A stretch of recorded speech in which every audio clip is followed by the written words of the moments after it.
So we're making today chorizo with white beans and spinach. One of the great things about buying sausage and cooking sausage is the work is already done for you. The work is grinding the meat, seasoning it, casing it.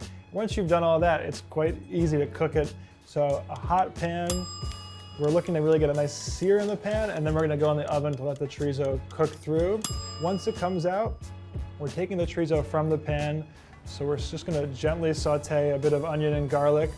Once they're tender, we're adding our spinach, wilting it just slightly. And then we cooked white beans, navy beans, the day before. We soaked the dried beans and cooked them, which is always the best way, but frankly, lots of canned beans are really fantastic. So in the end, it's Iberico chorizo with white beans and spinach.